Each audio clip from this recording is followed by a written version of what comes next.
Welcome to Hero's Journey Physio Fitness. Our mission is to empower, inspire, and mentor people to reclaim their health and become self-reliant in their fitness. I'm your host, Dr. Cameron Hogue. Join with me as my co-host, Annabelle Rios. All right, guys, we're going live in 3, 2, 1. You know what, Annabelle? We were talking about this earlier, but there was a time when I was speaking louder than you, I feel like, and you were speaking soft, and now you are just blowing me out of the water, man. I'm loud and proud, baby. You are not ashamed anymore. You are speaking what's on your mind. Well, welcome everybody. We got another episode for you here. Before we get into it, we're going to do a little differently today. Not going to tell you about social media or anything. All I want you to do is just tell one person about the podcast who doesn't know about it. Just one. Oh, yes. So just one person who you think would benefit from hearing some of this stuff. Just tell them. And That's a different. I like that. a little organic growth. Yeah. There. Word of mouth, like literally word of mouth. Word of mouth. So just tell one person. And if you're listening to it at the office right now, just take the AirPods off. hey, Bruce, listen to this. Hey. Jenny. Hey, Alex from payroll. Yeah. So tell one person about it. And that's all we got for the introduction today. So we are going to talk about how to maintain weight loss for life today. And there a little disclaimer here. Obviously, we have not lived to the end of our lives. So Yes. these are just things that have been working for us, things that we know to be true, that we think can be helpful. So again, one of the things we talked about last episode is we're all on a journey. There's not a destination. Annabelle and I are both on the journey, and we just want to share what has been working for us. Yeah, no, I absolutely. The thing is, when you hear a lot of people talk about different things, it's as if you have everything to figure out. This is what we're using right now, what's working for us at the moment. But hey, listen, it could be 30 years down the road. It's like, listen, I was wrong. But that's the thing. We won't know until that very, very. But we do know it's working. It is working. And we know that there are other people this has worked for. Yep. So we kind of are putting it together and kind of combining some of the research in it as well. Exactly. So we hope you enjoy it. We have 2 parts today, okay, on this whole weight loss management for life. We're going to look more at the psychological side and then more at the physiological side. Exactly. And that is, I almost mixed those 2 words up there. It's a mouthful. Basically mind and body. Mind and body. I I would say mind and spirit. Mind, spirit? Yeah. Okay. Because, it's not just a physical journey. It's also like a mental, spiritual battle. One of the reasons I wanted to do this is that you might not be like this, but I will explain to you guys how I, in the past, have done this endless loop of the lose weight, gain weight, lose weight. All right, it starts out like this, and this is why I wanted to do this. I think they call that the yo-yo diets. Yeah. That's what we learned in school anyway. It's funny. It's funny now, but so you decide, I'm going to lose weight. You're excited. You're committed. Motivated. You find insert whatever diet or program you're going to do, and then you start losing weight. It's like, man, I've lost 5 pounds, 10 pounds. I'm excited. You're feeling good. Start getting the compliments. You're like, oh, wow, I'm doing great. And then in between that moment, I don't know what happens, but like a switch. Boom. You let up a little bit. A little off the gas.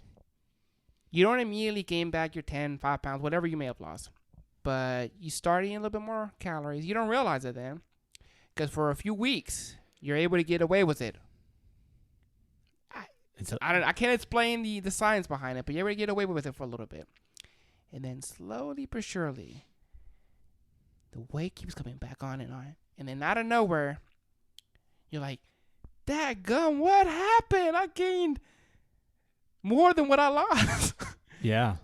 And then guess what? You repeat the whole cycle over and over. Yeah. It's a struggle. Wild. It is a struggle. And that's kind of why I wanted to talk about this, because a lot of times, you plan on how to get to the top of the mountain. Mm-hmm. We'll say your goal was 10. But then how do you get back off? You can't keep cutting, trying to lose weight. Right. Eventually, you need to get to maintenance, or maybe you want to, gain weight because you want to build muscle. So that's kind of what we want to talk about. We want to give you the mindsets and the tools and everything to help you along this journey. Not just to, I guess we're gonna get into it, but I mean, a pretty good thing that I've heard on this is life is lived in the valley, not on the mountaintop.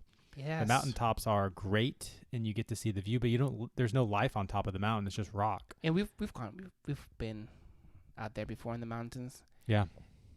You can't stay up there forever. You can't live in a cut for the rest of your life. No. You have to know how to get back down. So life is lived in the valley where all the woods and the animals and rivers and everything live. In the valley, by be trying to maintain. Mm-hmm. And that's honestly that's harder. Oh, 100%. And I guess one of the things that we want to talk about as we're going into the psychological is, and we've said in the last episode, it is a journey, not a destination. Oh, yeah. And I think, because I guess most people will see it as like, well, I got a wedding. I got to cut some weight for the wedding, whether I'm in it or just going to it. I got the beach. And they do see it as destination stops. Your stop. Yeah. I'll cut down.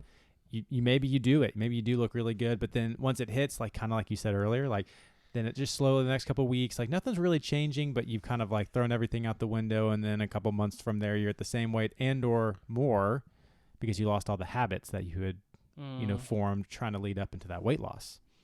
Yeah, it's gradual. And man, you don't notice it. It just snap. It's like you're blind and you're not able to witness what's going on. So yeah.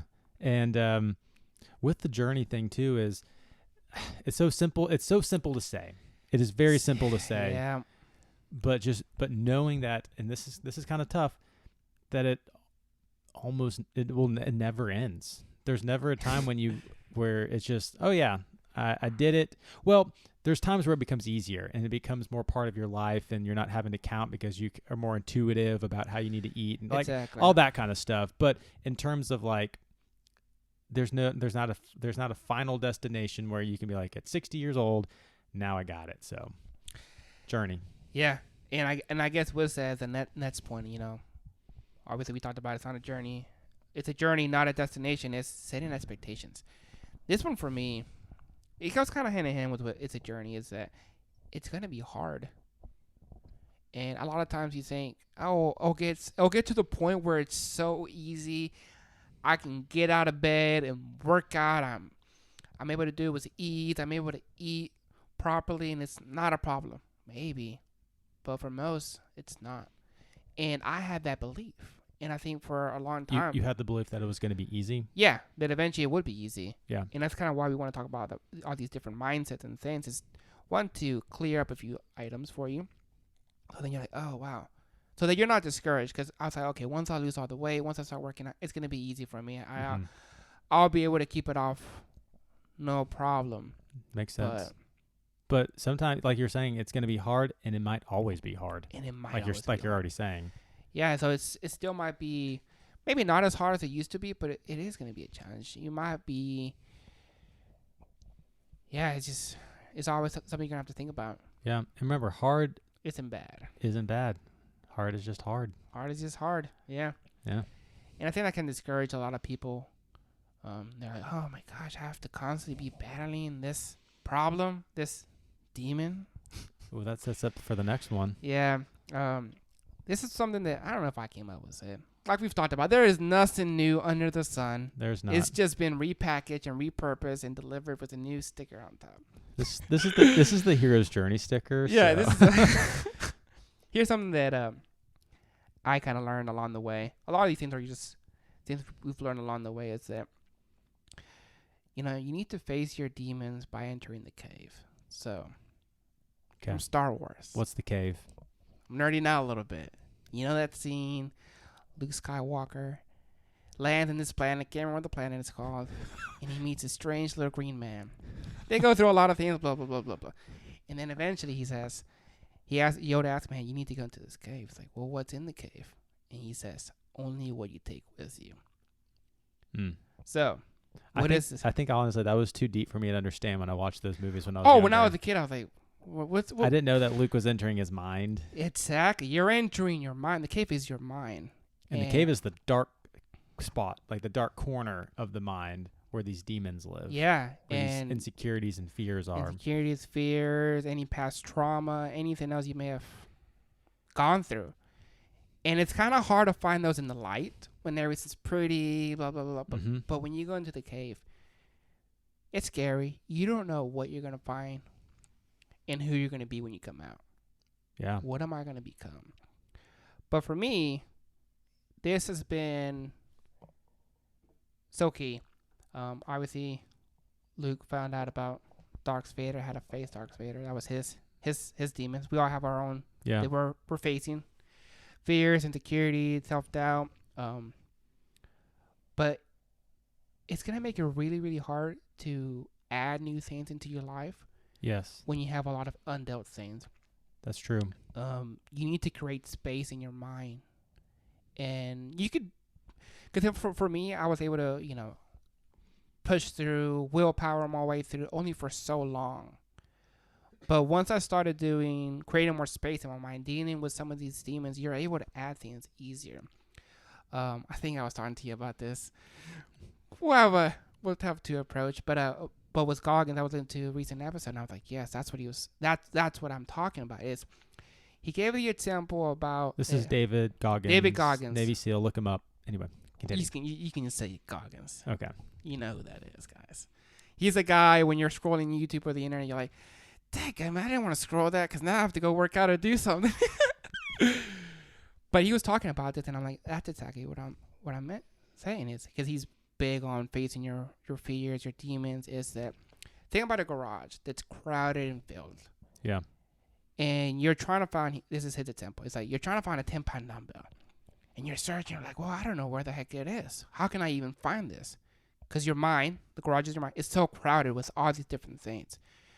But once you start reorganizing, once you start throwing things away, decluttering, get the demons, these things that you're dealing with and fighting, now that you have space, you can insert discipline. Okay, and here's discipline. Here is consistency. Here is all these other things. Here is healthy eating, exercise. But until you've entered your mind and have dealt with these demons, there's people who have never dealt with it and they're able to maintain the weight off. Fine, perfect. That's why we say this is what's working for us. Yeah, it may work for you. But once you clear your mind and you deal with these things, now that you can put all these different things. What was the other example that you had? Well, I mean, when you were saying that, I was like, it just reminded me. There's this incident with Jesus when he talks about there being a bunch of demons in this individual, and they cast the demons out. It's kind of like we're talking about, like getting rid of all these demons from us. And then he said, if you don't actually, like, you can clean the house, but if you don't, fill it with good things, the demons are going to come back. Yeah. And it's going to be worse off at the end than it was in the beginning.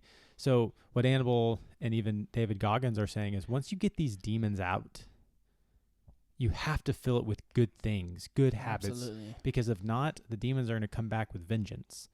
The demons don't want you to have good things. They don't want you to be successful. They don't want you to lose the weight. They don't want you to be healthy. But you have to refill it with the good things. I love that. So, I don't know. When you're talking about that, it just made me think about... No, I think that all goes hand in hand. So enter the cave. Enter the cave. And only what you take with you is what you would find. Ooh. Dadgum. I need to rewatch that movie now. Dadgum Yoda. Dropping little biblical truths in there. Yeah, who knew? Another one that we've already have a whole episode on this. But here's another thing that I think we've talked about it at length. It's a skill set that we all need to learn. Is how to manage our stress. Yeah. And if you don't have proper coping mechanisms, because a lot of times we have to cope and deal with stress, and we'll turn to the things we know. They served us for a purpose, for X amount of time of our life. Some of them may not have been the best. For me, at times, that was food. For you, it may be. For others, it might be insert whatever. Right. Not that they're inherently good or evil, but maybe they're not the best long term or an excess to turn to. So that's why knowing how to properly manage your stress, how to prepare and de-stress and all these different tools are there so you turn to them instead of turning to your old habits that may not be good for you long term. I mean, because like you're saying, stress is one of the things that that people will then turn to food when they're stressed. And that, again, like you're saying, it might not be everybody. Everybody might not turn that way. Yeah, it might be alcohol, drugs. Could be something healthy. Who knows? But in this context, and on keeping the weight off, we're talking about food, and individuals listening know who you are when something stressful comes up. So, check. We have an episode 20. We talk about stress management, things that have worked for us to kind of de-stress. Yeah. But again, the things we said on that episode might not pertain to you. You might have to look further. Yeah, and I think we mentioned on that those were just 10 tools to help us. There are so many out there. A lot. You got to find the one. And that's why one of the things we say is you have to know yourself. Mm-hmm. What worked for me and may not work for you. Simple as that. And when we're talking about the stress and people turning to food, there is, like our next point, there is emotional connection to food. There is. Man. So I've done like a few like detox diets before. Mm-hmm. It is, a lot of people compare it to when somebody who's an alcoholic stops drinking alcohol. You're going through this mental and physiological change in your body, and your body's like, what the heck are you doing to me right now? I mean, even if you think about like caffeine withdrawals, like people will actually get headaches. Yeah, your body's like, I need it. And it's a battle. It's a mental battle that you're going to go through when you're trying to make changes. And, with the emotional connection to food, you might even think of happy times, like that time you got ice cream with your family. The nostalgia, man. And so when you are stressed and these other things pop up, you almost are tying in the food to the happy moment to deal with the stress that you're feeling at the time. It reminds me of, where comfort food comes from. It does comfort us. And it doesn't even have to be like emotional memory. Like you're saying, It could just be, I feel good when I eat it, and right now I'm feeling bad, and I don't want to feel bad. I want to feel good. Oh, it reminds you of that time when you're young, you're a little kid, you're hanging out with your grandpa or grandma, and sometimes when people have their comfort food, you're like, why do you even? That's like nasty. But I've heard of some people's comfort food. I'm like, ugh. You're like, whoa. But it's true. You're like, oh, that's disgusting. But you kind of understand. You're like, oh, wow. It's taking you. It's like you're almost traveling back in time to a place where you weren't in this stressful situation. Absolutely. So it makes sense. And you have to know that once you're also the sad diet, man, there's all so much sugar, all these terrible oils for your body. Yeah. And SAD diet stands for Standard American Diet. Yeah. And there's all these other things that they're not really good for your mind either. Mm-mm. So when you're stripping a lot of these things, the way your body's, it's going to naturally react. Yeah, so just know that there is, for a lot of people, or just think for yourself, if you have an emotional connection with food. Mm-hmm. Knowing that, and then knowing if, food is the way you deal with stress. Yep. Again, just have to self-reflect on this and just kind of realize for yourself this is what you turn to. Yeah, this was a big realization for me. Is that connection. And then another one too, I know we talked about the SAD diet, and we're not trying to demonize it or make it this evil thing, but it's know the purpose of food. I think a lot of times when we see food, we sit in an aisle, somebody walks in and it's like points at that, saying that's bad, points at the other one, that's good, bad, good, bad, good. And that can really get into your head, your psyche. You're like, well, and that's kind of why, when you're starting to die and then you eat this one thing, well, I'm eating this thing that's bad. I'm not bad. Well, I might as well, fell off the wagon. I need to, I don't know. You continue that process, but that's kind of why we have like the 2-day rule and all these other things. But you need to stop. Food is food. It's fuel. It's fuel. It's nourishment. It's nourishment. And here's another one. That food also brings people together. Mm-hmm. There is times of like when you sit down around the table and you can feast with each other. Yeah, and commune and spend time with family and loved ones. And it doesn't have to be bad. It's not bad. It serves many purposes. More than just fuel and nourishment. It supports families and relationships. But if you start to know the purpose. And the main purpose on the basic biological level of food is fuel. Yeah. And to stop thinking of it as something like Annabelle was saying is like something bad. Because, I mean, are there some bad things to eat? Like, yeah, but I mean, some Yeah. people take it to the nth degree, and then like even eating an apple is bad because it's got. Listen, yeah, oh my, you can take it so far to the point where you're growing your own vegetables and raising your own chickens and your own cows because that's the only way I could eat.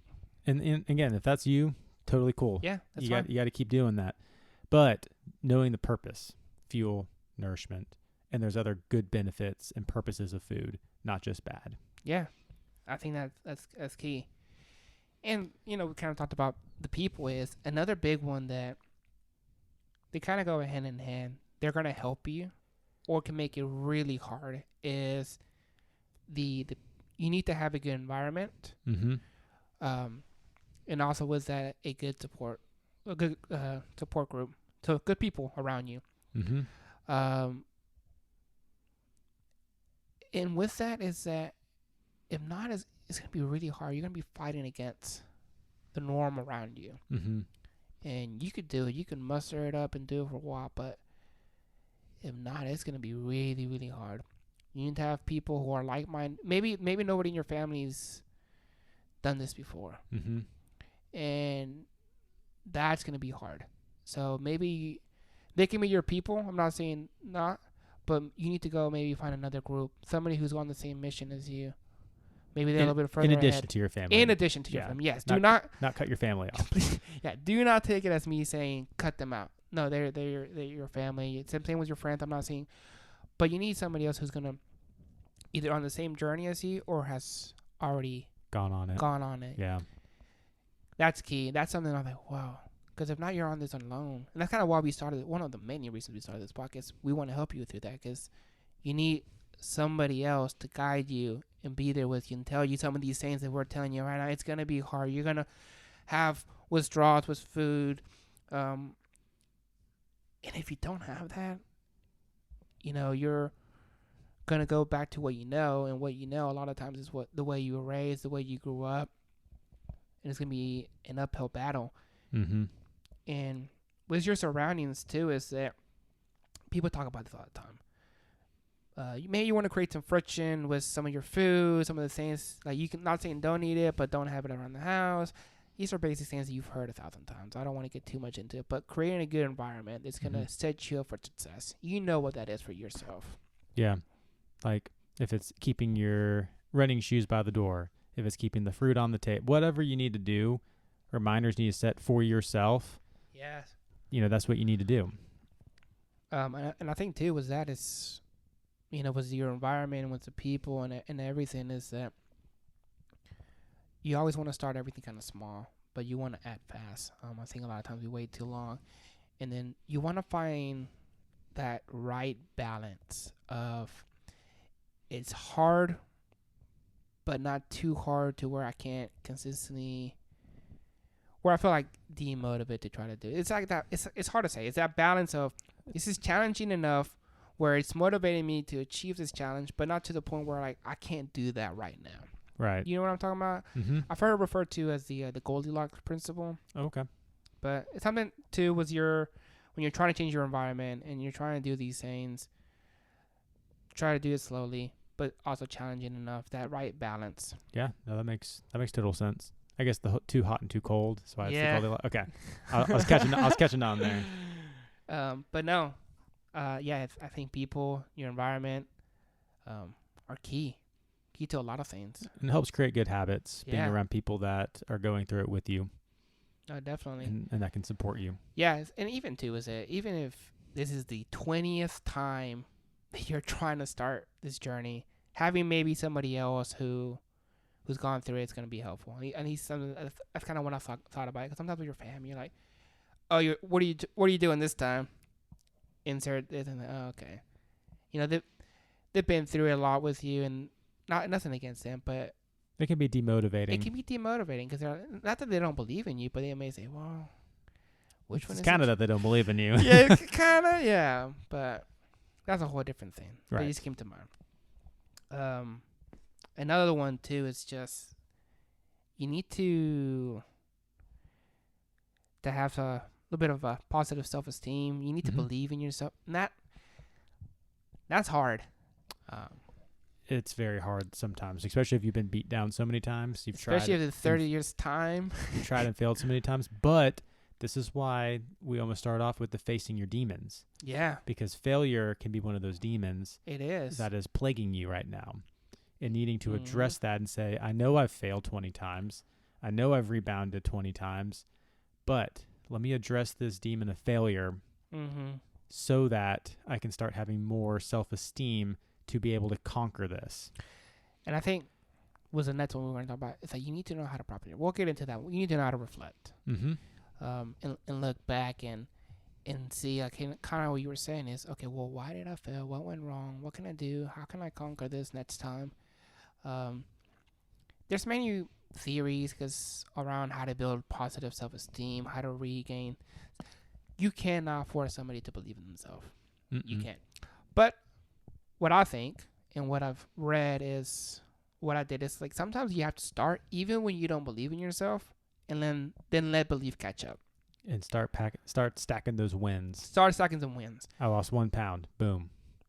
And maybe you have had to test in the past. If that's you, great. In that case, what I want you to do is make a list of all your past wins. So when that moment of doubt, fear, whatever your demons are trying to attack you, you can point to that and say, no, listen, shut up. Yeah. Here's what I've done. I know I can do this. Yeah.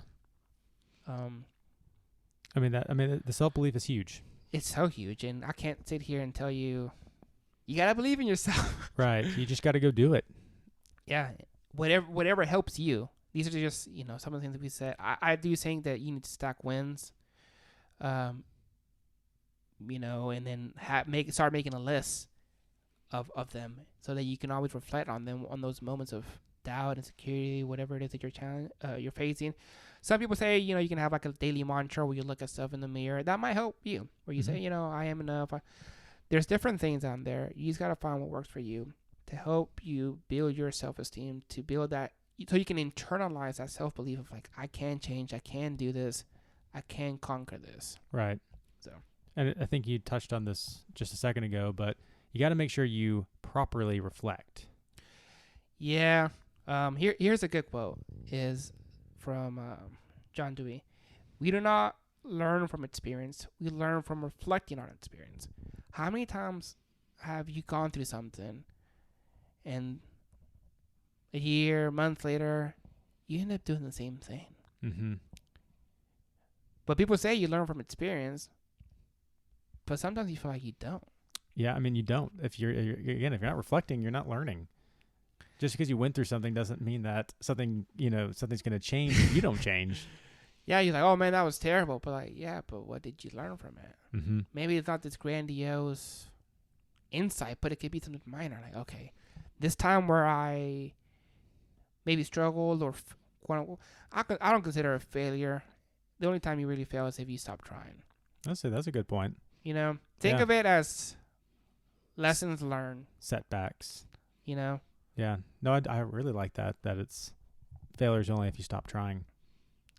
That's Goggins. That's Goggins? Dadgummit Goggins. He is the modern day philosopher. He's the modern day Yoda. But when he said that, I was like, and I've heard people say similar things.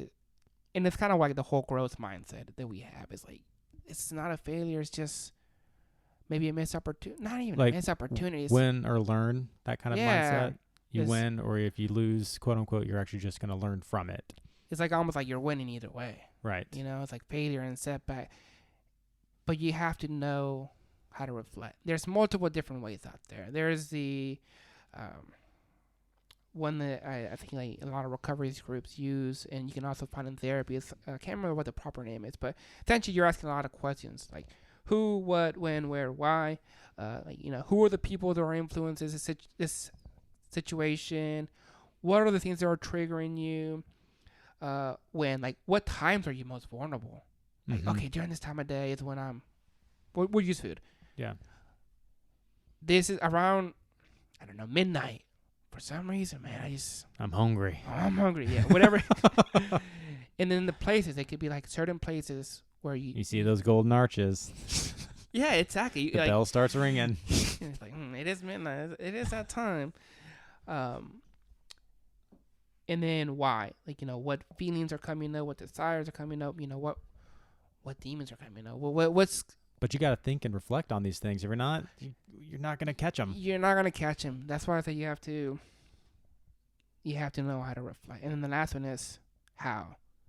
How did you get there? And then also all after you do all this, after you figure out like that, the who, what, when, where, how, why, and then the how of how it all kind of transpired, you can then make a plan for yourself. Yeah. No, I can't do that for you. Cam can't do that for you.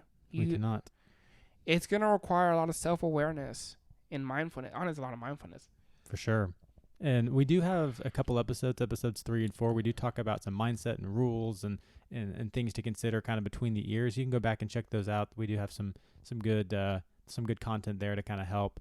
But yeah, there's a lot of information here. Yeah, we can do a quick summary. So it's a journey, not a destination. Yeah.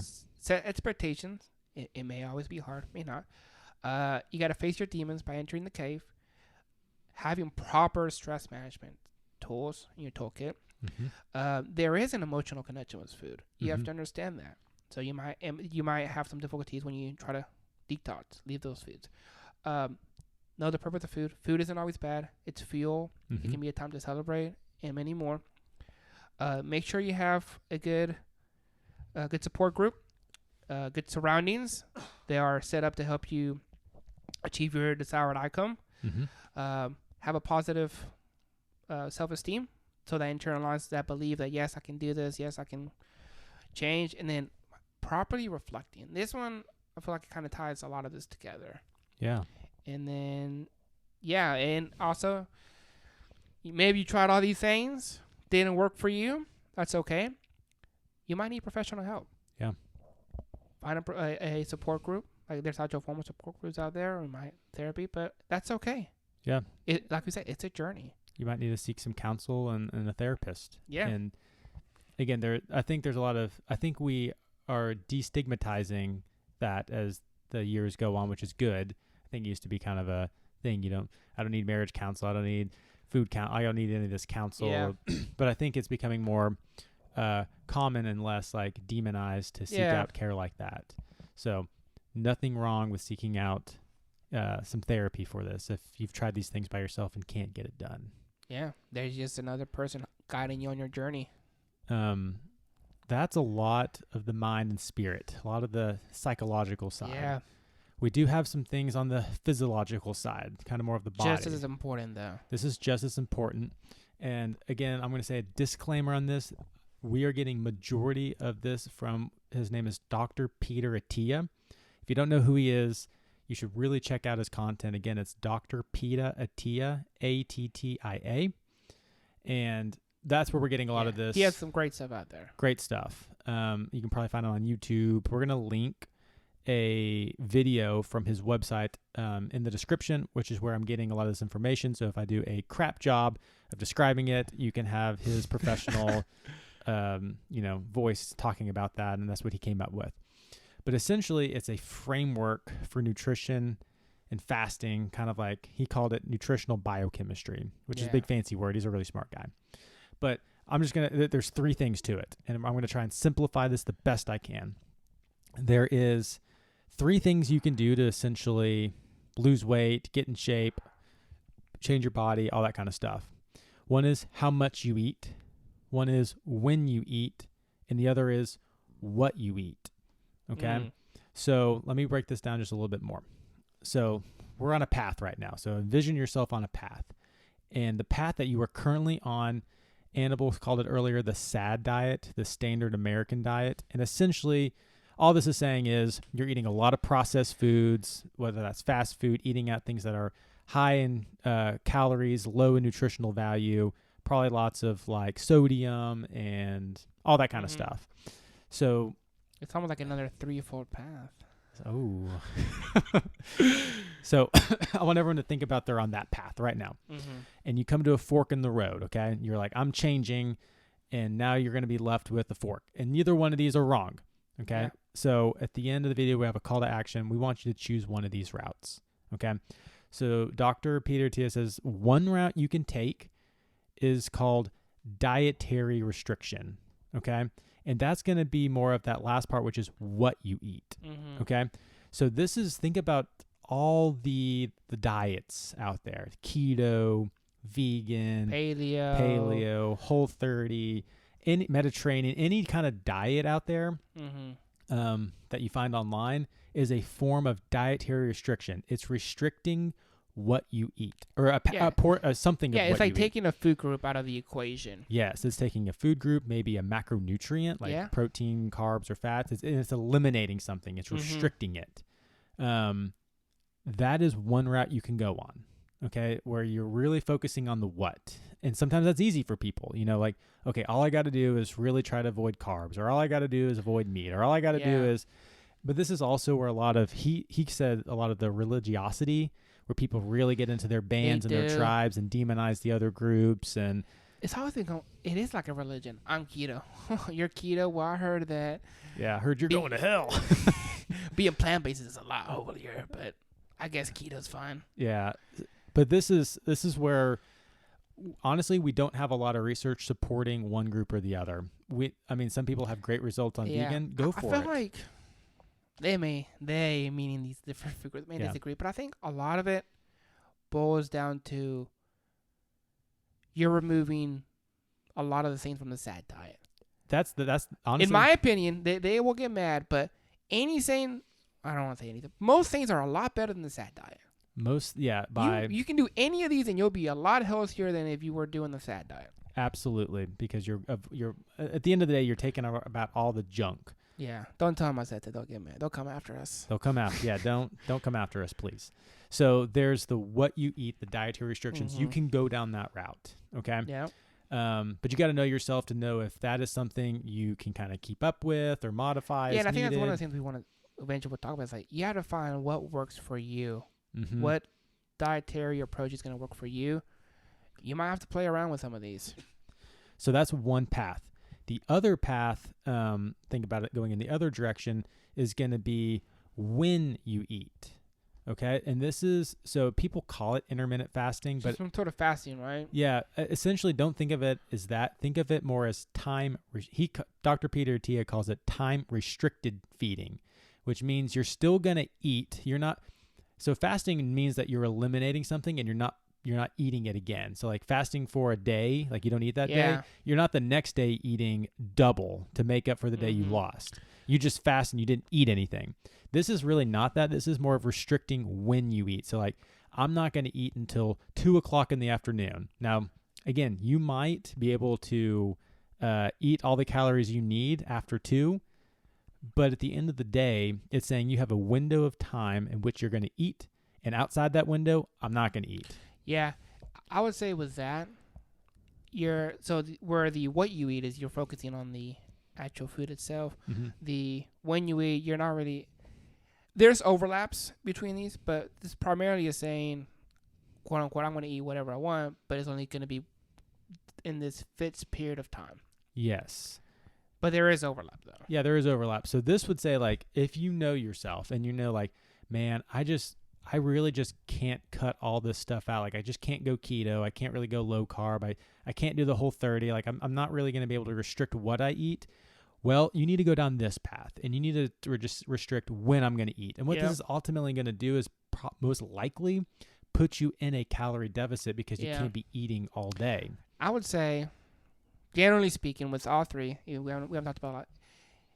It's going to work because you're restricting, you're cutting a lot of calories out of your diet. Yep. So there's even research, and he kind of alludes to it in the video, like even restricting when you eat is beneficial for the body. Like it almost gives the body time to, I don't want to say regenerate, but like if you're constantly almost to rest, right? It gives it time to rest. Like if you're constantly like spiking your insulin like you are on the SAD diet, but then you continue the SAD diet, but you just have a window of 6 or 8 hours that you eat, you give your body 16 hours of not eating and spiking your insulin. And there's benefits to your metabolic health from just doing that. Yeah. So that's the two paths. Now, what he then goes on to say is Then what you can do is you can start to link both paths. So maybe you're restricting when you eat, and maybe you want to transition to what you eat, or you could do both. You can do, I'm only eating between 1 and 8 p.m. or whatever. And I'm doing paleo. And now I'm doing paleo too. So now you're linking them, or you transition from one to the other. So those are the next two paths that you can, or combining paths. And then the last thing that you can do is restrict how much you eat. Now, all of this is kind of restricting how much, in a sense. Like, you're not focusing on that. That's not the focus. The focus on those two are what and then when. This one's focusing on how much. Yeah, and in this one, in theory, I don't care when you eat or what you eat, as long as you are within X number. Yes. And then, again, there's different ways on how you can go about that.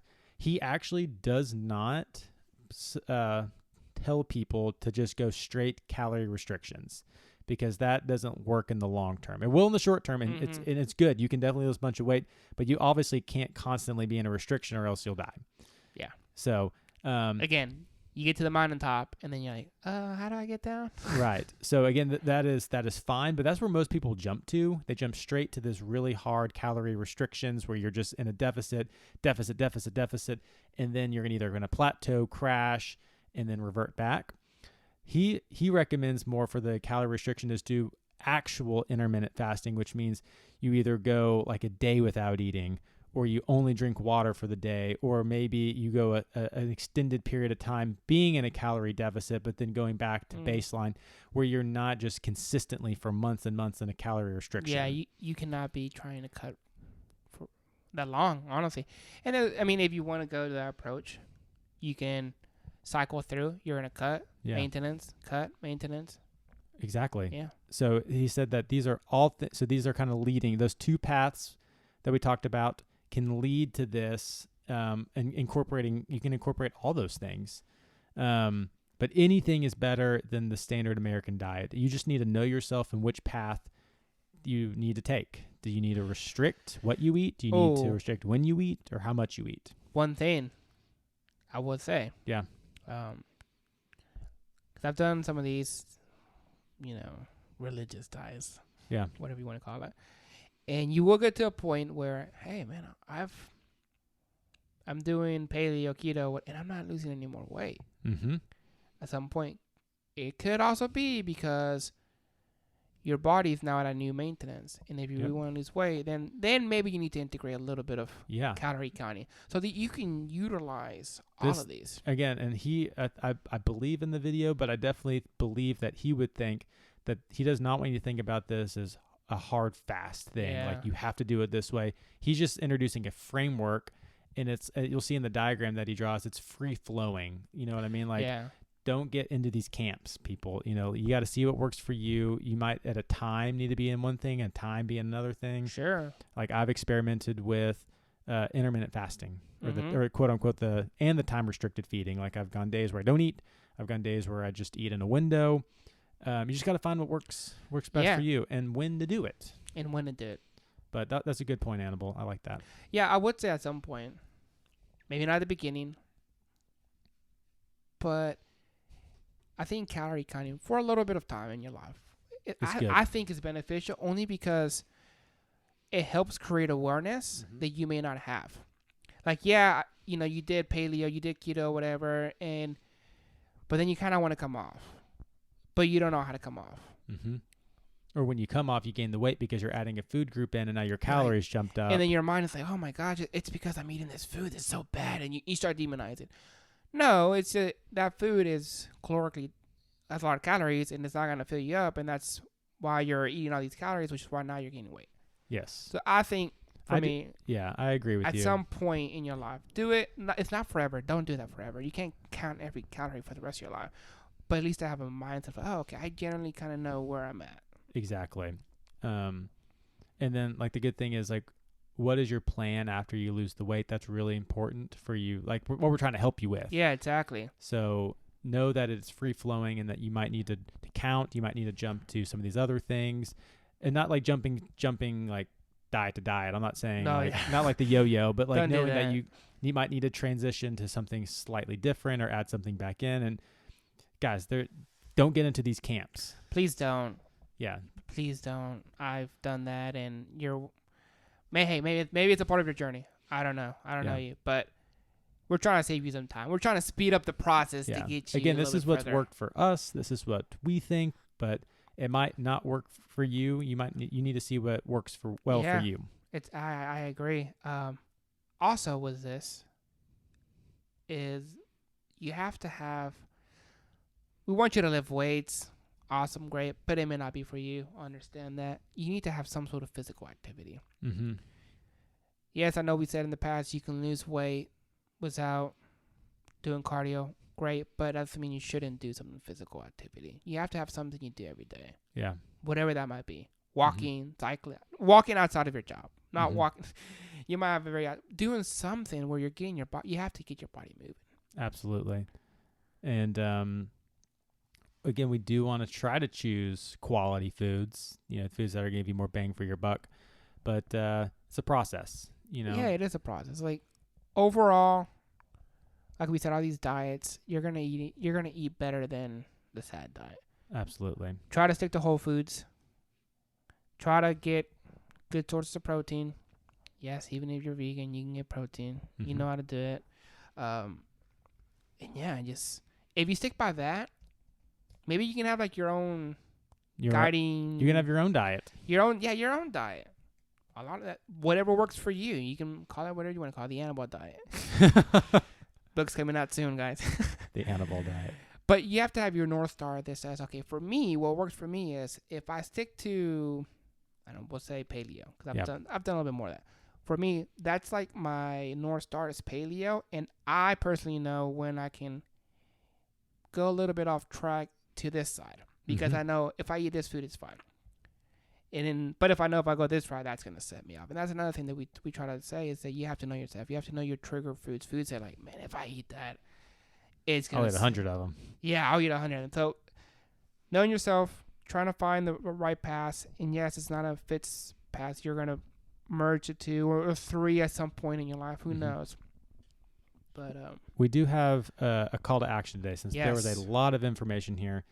And sometimes it's information overload and no one acts. So from the mindset side, the psychological side that Annabelle was talking about, just try and pick one of those things. Maybe it's the demons you need to consult first. Maybe it's the whatever you feel like you're struggling with the most. Maybe you want to find a support group, something. Choose just one. Just one to start acting on. And then choose one from Dr. Peter Attia's framework. Maybe it's you just need to start counting calories, like Annabelle said. Maybe you need to go on when you eat. Maybe it's what you eat. Yeah, maybe you cut out some stuff. Whatever. Whatever it needs to be, but just pick one and get started with it. And then trying to think. There's so much more that we can keep going on and on and on. But I think if you just start with that, it'll be a good. If you do all or some of these things, we really think it's going to help you in the long run. It's been helping us, and I believe it'll continue to help us, and we've seen it work for others, and we believe it'll work for you. Anything else you got there, Annabelle?